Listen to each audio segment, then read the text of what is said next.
What U.S. domestic, political, and economic factors do you think are reflected in the Trump administration's tariff policy? What are the long-term implications for Sino-U.S. relations and the global economic order?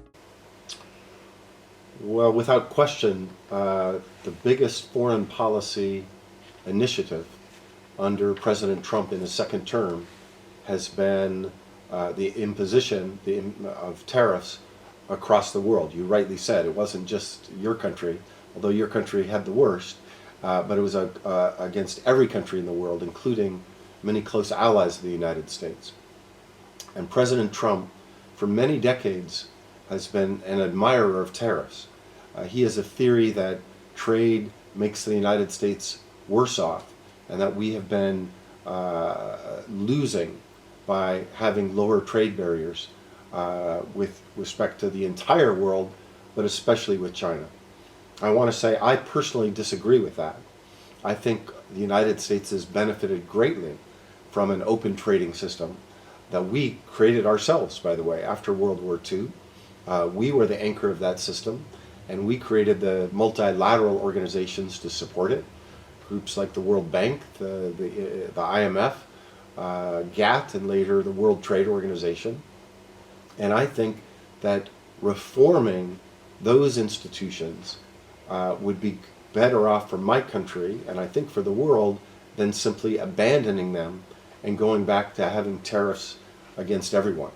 After all, we know what happened when tariffs got this high the last time. That was in the 1930s, and that helped to exacerbate economic depression in my country and many other places in the world. So I disagree with the president that we should have all these massive tariffs against everybody. And I would just say even the formula for where he came up with the numbers for percentages of tariffs was kind of confusing. It wasn't clear where those numbers came from. That's the bad news.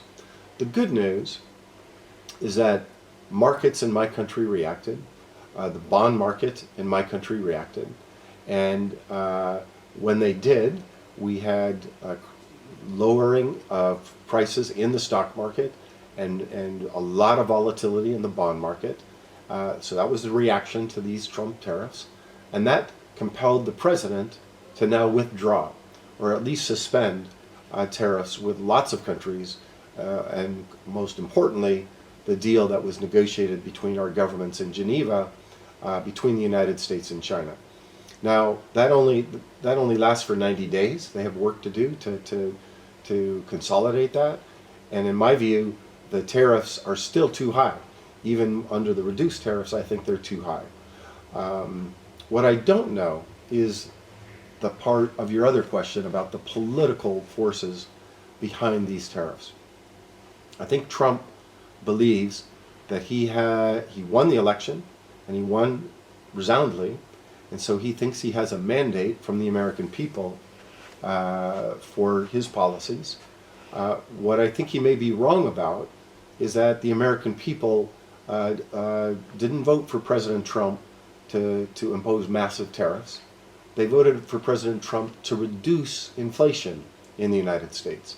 The price of eggs is what we joke about. People voted for Trump because eggs were too expensive.